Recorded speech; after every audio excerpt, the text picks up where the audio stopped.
ब्रह्मा मुरारे त्रिगुणांतकारे अनुशशिवो विशुभो दश।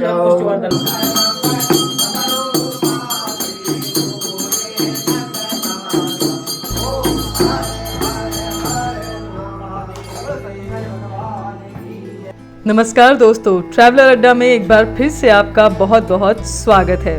दोस्तों, आज का वीडियो बहुत ही खास है, तो इसे अंत तक जरूर देखिएगा, क्योंकि आज हम आपको बताएंगे प्रभु भोलेनाथ की शिवलिंग पूजा कब और कहां से शुरू हुई थी। दोस्तों, ये वही जगह है जिसे पुराणों में कहा गया कि आप केदारनाथ, काशी विश्वनाथ बेशक ना जाएं, पर यहाँ एक बार जरूर आएं। यहाँ आपको मिलेंगे जागेश्वर महादेव। जी हाँ दोस्तों, ये वो जगह है जहाँ प्रभु भोलेनाथ ने की थी तपस्या। चलिए हमारे साथ आपको लेकर चलते हैं जागेश्वर धाम, जो कि कुमाऊं मंडल के अल्मोड़ा जिले में है। ये अल्मोड़ा से करीब 40 किलोमीटर की दूरी पर है। जागेश्वर धाम देवदार के घने जंगलों के बीच शांति और अलौकिक शक्ति का एहसास कराता है। यहाँ पर एक दो नहीं बल्कि 124 छोटे और बड़े मंदिरों का समूह है।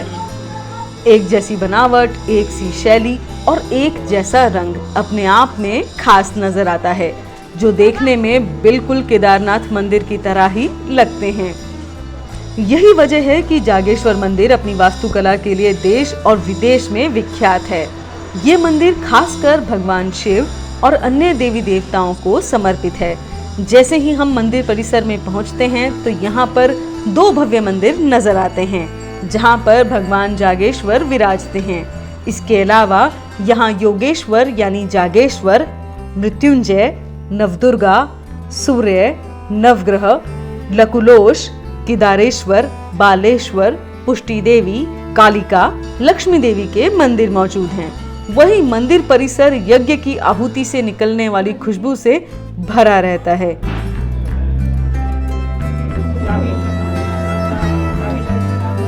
आपको बता दें कि स्कंद पुराण, शिव पुराण और अन्य पुराणों में भी इस मंदिर का वर्णन मिलता है।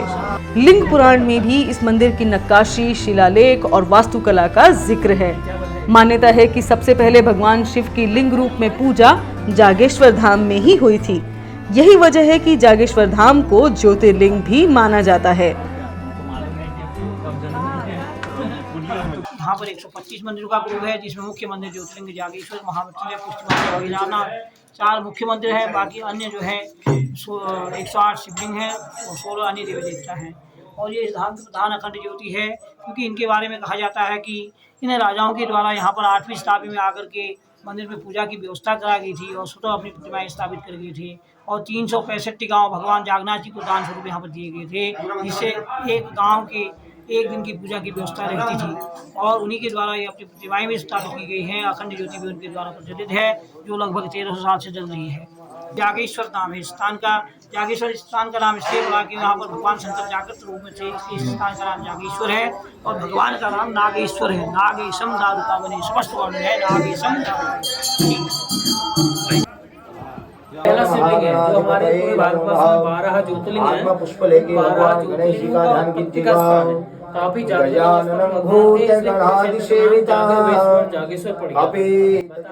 इसके बाद से ही भगवान शिव की लिंग रूप में पूजा शुरू हुई। यहाँ पर भक्त रुद्राभिषेक के साथ पितृदोष की पूजा पाठ भी करा सकते हैं। मंदिर पहुंचते ही मंत्रोच्चारण और घंटियों की ध्वनियां कानों में गूंजती हैं, जो आपको एहसास कराती हैं कि आप आस्था के दर पर पहुंच चुके हैं। पूरा माहौल एकदम शिवमय लगता है। जागेश्वर धाम को अद्भुत शक्तियों और शिव साधना की वजह से रहस्यमयी जगह भी माना जाता है। यहाँ जिस तरह से मंदिर और बाहर की मूर्तियाँ नीचे से एक होती हैं, लेकिन ऊपर की ओर 2 हो जाती हैं, इस तरह पेड़ भी रहस्यों से भरे हुए हैं। यहाँ पेड़ का तना तो एक होता है, लेकिन ऊपर 2 हो जाते हैं, यानी पेड़ जड़ से एक और ऊपर 2 पेड़ों में विभाजित हो जाता है। कहते हैं भगवान शिव माँ पार्वती के साथ यहाँ विराजमान हैं। इतना ही नहीं, कई पेड़ यहाँ गणेश जी के रूप में नजर आते हैं। मंदिर परिसर में ही कमल कुंड है, जहाँ कमल के फूल तैरते रहते हैं, जो आपके भाग्य को भी बताते हैं। तो दोस्तों जल्दी से प्लान बना लीजिए यहाँ आने का, क्योंकि यहाँ आकर आपको सच में बहुत अच्छा लगेगा। और हाँ, यहाँ आने के लिए कम से कम 2 से 3 दिन का समय रखें, ताकि इस जगह की खूबसूरती को आप अच्छे से एक्सप्लोर कर सकें। कैसे पहुँचें जागेश्वर मंदिर? जागेश्वर धाम तक सड़क मार्ग से पहुँच सकते हैं। इसके लिए आपको हल्द्वानी, अल्मोड़ा या नैनीताल पहुँचना होगा। हल्द्वानी से करीब 4 घंटे में जागेश्वर धाम पहुँच सकते हैं।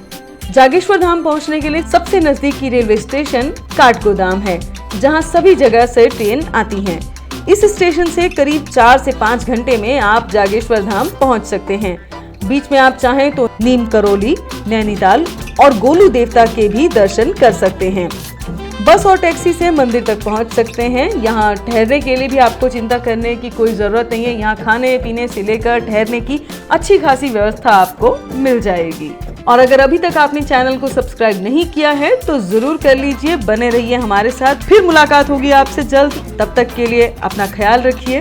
धन्यवाद।